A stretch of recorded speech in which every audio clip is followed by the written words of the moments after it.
China confirmed today that since Buddhist monks took to the streets of Tibet last week, authorities have used lethal force during their crackdown. And another admission that the violence has spread outside Tibet to neighboring provinces. The CBC's Michelle Cormier has more. All along, China has blamed the outbreak of violence in Tibet on a clique of separatist troublemakers close to the Dalai Lama. But the BBC has broadcast video that supposedly shows how the trouble actually started. Monks are shown marching out of their monastery in Lhasa and then being confronted by police. Older monks tried to calm younger monks, but without success. Fighting with security forces then breaks out. A week and a half later, seizing on what could be a narrow diplomatic opening, the Dalai Lama says he is willing to meet with Chinese leaders, as suggested by members of the international community. And certainly, you see, they can help. But final understanding must find between Chinese and Tibet. Apparently, Chinese Premier Wen Jiabao said he's not opposed to meeting Tibet's spiritual leader either. On the ground, however, China shows no sign of leniency. Chinese authorities announced that they have arrested more than 20 people in connection with riots in Lhasa. China also acknowledged that the unrest has spread to other provinces and that security forces opened fire on protesters in Sichuan province last weekend. Chinese state television, meanwhile, broadcast a 15-minute program on the unrest in Tibet that shows only pictures of rioters, not of police cracking down. China is clearly worried about its image, especially with the Olympics around the corner. So foreign journalists have been kicked out of areas in and around Tibet, all in an effort to control the information that's getting out and stamp out the protests. Michelle Cormier, CBC News, Beijing. The Prime Minister has joined the Dalai Lama in calling for a peaceful resolution to the uprising in Tibet. Stephen Harper is urging China to show restraint and to respect human rights. And he wasn't the only Canadian sending a message to Beijing today. The CBC's Laurie Graham reports.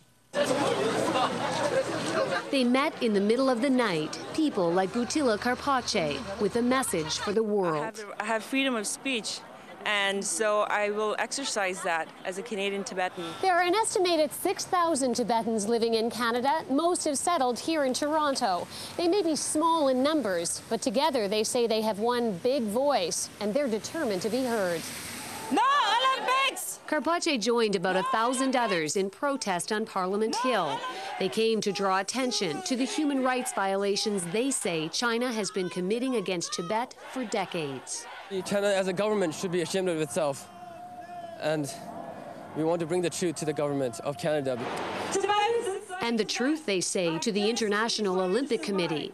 Karpache's group demanded the IOC stop the Olympic torch from entering Tibet. Unless the IOC wants the Olympic torch to become a symbol of bloodshed and oppression. Across the country, Tibetan Canadians are rising up, gathering in front of Chinese consulates on a daily basis. But we hope that this perhaps opens up some eyes, and it's been very hopeful. And maybe open up some dialogue, says this shopkeeper, who chooses to pray instead of protest.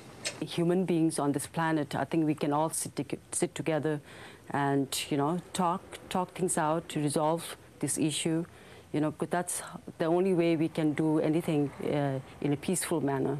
But at this Tibetan store, some people worry the peaceful manner may not be working. I don't advocate on violence, but there should be more protest and there should be more lobbying. They normally practice peace, patience, but for many, their patience is running out, and they want Canada to do more. Laurie Graham, CBC News, Toronto. China's crackdown on Tibetan protests won't stop George Bush from attending the Beijing Olympics. The White House says the president's position is that the Olympics should be about the athletes, not about politics. The United Nations High Commissioner for Human Rights says the Tibet crisis raises serious questions about China's regard for human rights. Canadian Louise Arbour's comments come as she prepares to leave her job at the end of June. Here's an excerpt of her exclusive interview with CBC News today in New York.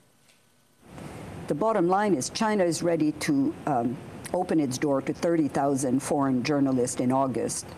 Why can't it open its door to 1 or 2 foreign journalists in Tibet now, when the world is equally interested in what is happening in Tibet as it will be on what will be happening during the Olympics? I mean, that's, I think, the key question. And you can hear the rest of Karoloff's interview with Louise Arbour tomorrow on As It Happens on CBC Radio, and we'll show you the rest too right here on The National.